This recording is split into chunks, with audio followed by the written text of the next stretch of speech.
What's up, you guys? It's your boy Jason P, and I'm about to bring you this quick fireball tutorial. This is highly requested in the anime community, I think. So first, what you want to do is you're gonna want to open up your base plate, open up Explorer, Properties, in Explorer, click Workspace. Make sure filtering enabled is enabled. Okay, and make sure the little checkbox is there, and then you want to insert a local script into your starter pack, a script inside of that local script, and a remote event inside of that script. Rename it to your likings. I don't know why that is right there, like why I hesitated. All this commentary stuff is like new to me, so excuse me if I'm kind of slowing. I'm gonna get better. Okay, so in your local script, right, you're gonna want to type in local. Just follow what I'm doing here, and I'll just going as I'm editing this. I'll explain it. I think that's how you do commentary. I don't know. Okay, so it's kind of self-explanatory. Your local script is a script. In this case, it's going to be ran by you, the client. So local PLR, that's a variable. Anything right after local, so anything between local and the equal sign, that is your variable. In this case, in this case, in most cases, what am I saying? I don't know what I'm saying. Okay, so local player equals game that plays a local player. That's you, the local player, the client. User input service equals game get service user input service. That's pretty self-explanatory. User input service. What you type in. Can use is gonna be our debouncer. One of our conditional statements. The first function that I'm going to show you guys is the input began function. It's like an upgrade from the key down events that we used to use a couple years back. So yeah, user input service that input began equals function, and then you want to connect, or your two parameters are going to be the input and the game process event. Basically, what game process event is, like if your mouse is over GUI, or if the Roblox chat GUI is like in use, like if you're typing, yeah, that's a game processed event. If you press ESC on your keyboard and you open up the Roblox, yeah, that's a game processed event. So if input.keycode is equal to enum.keycode.r, so that's saying if the player presses R and not game process event. So like if they pressed R but like they're not typing R, like you're typing like R into the chat, you're not typing R. And if can use is true, can use must be true to use this. This is so that it can't be spammed. So this is gonna be our cooldown, our debounce, our conditional statements to make sure that whoever's using this can't spam it. And so if can use is true, you're gonna fire the fireball event, and inside the code, inside the server script, the second script must be a server script. It must go in this order. Local script, server script. Okay, server script is just called script. Local script is local script. Inside of your server script, you're gonna make a variable for the player, make a variable for the fireball event. Wait for child. I find that pretty. I always use wait for child because not everything loads automatically in the game. So wait for child, it's just like saying, all right, we're gonna wait until Roblox loads this. And mouse equals player that get mouse that gets your mouse. And here's the cool stuff. Okay, so fireball.event.on server event. This is on server and fire server. Those are the two main events for remote events. So they're saying once the server fires that, or once the client fires that, connect the player, because you can't just find a player in the server script.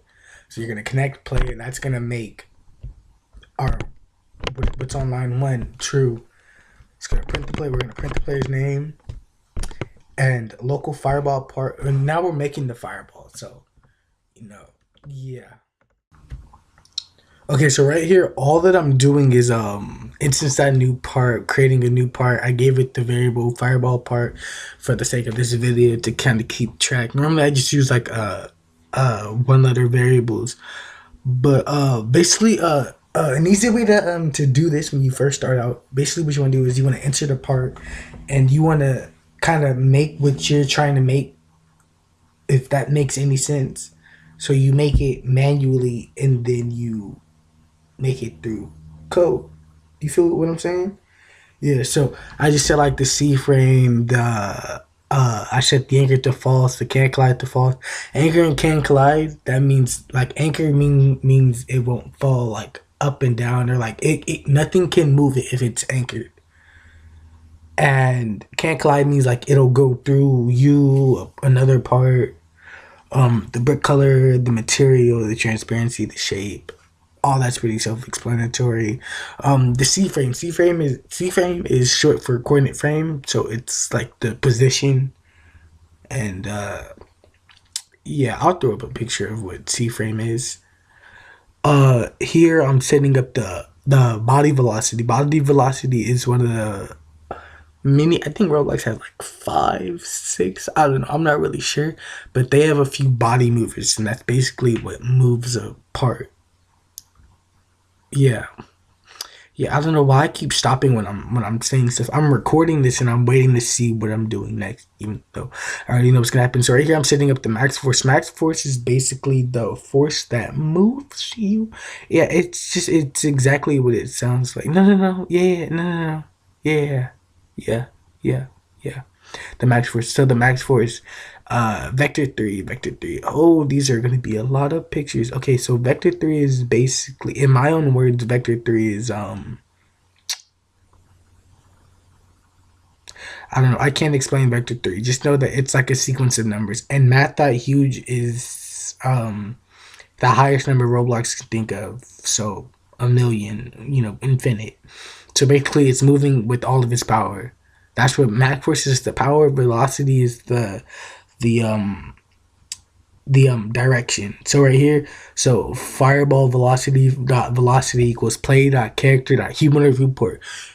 Ooh, these dang braces. Humanoid root part is basically the player's torso, but it's invisible and it doesn't like rotate. So it's always at a fixed orientation. So it's always looking forward. So you can always rely on that to like be straight. Cause say you have an animation playing and your torso is looking up, but you still want the fireball to shoot a certain, like you still want to shoot, forward, humanoid root part. And so it'll take you. Whoa, okay, I'm missing stuff. Okay, so you're setting the velocity to the humanoid root part's C frame, so its position and its look vector, so where it's looking, and then time to 80 is like the power, like the speed. For this time I keep it, kind of small. You can tamper with it, and the more you tamper with this, the better you'll get. And we're making a fireball, so why not add some basic fire? Normally, these days you don't use fire for a fireball.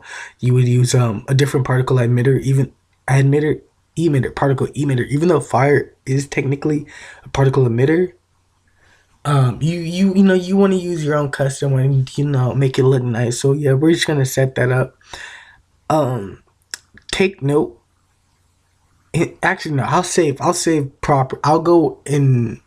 I'll give a detailed tutorial on like properties. I'll give a detailed tutorial on everything in here that I'm explaining. I'm just doing this video just to like see if my PC can. I am on a terrible PC right now. I'm doing this to see if my PC can handle like video editing, uploading. Plus, I'm kind of getting into the groove of this YouTube stuff. This is gonna be my first video on this channel, so there we go. Wow, that fireball was ugly, but don't worry, I make it look better. I don't know why I was using glass as a material. I do change it to neon later. I personally like neon, but glass looks pretty cool if you use it correctly. What am I doing here? I'm setting a cooldown. Oh yeah. I remember this part. I set the cooldown to 5 seconds. And okay, so wait. Anything that you put in between that wait. So wait. Anything you put in between those parentheses will be a time. You can use a variable to set the time, or you can just go like wait, open parentheses 10, close parentheses. That means it'll wait 10 seconds before it ends. So yeah, keep that in. I'll go into detail about all of that because this YouTube channel is going to be specifically there to teach anime developers. Yeah, let's say anime developers because that's my audience. I don't know what I'm saying. Okay, but yeah, set the cooldown. Whoa, where did she went? Never mind her. I'm busy. Okay, what else? Set it so that you can reuse it after the cooldown, and then here I'm just touching stuff up, changing the material to neon, and just yeah, you see how much better that looks. Also, take note that to get like the neon glow, your graphics have to be at 4, but it still looks pretty cool. You know, if your graphics are lower. But yeah, that's just a personal preference. And yeah, I'm pretty much done here. I'm just, tweaking. Oh, lagging. Oh, pause. And why do I keep stopping? Come on, Jason, focus. They're gonna be laughing at you. This is pretty much the end of the video. Quick little 12-minute video. Hope you enjoyed it. Make sure you subscribe, like the video, share it with your buddies. I'm gonna try to push out, yeah, let's say a video or two a day.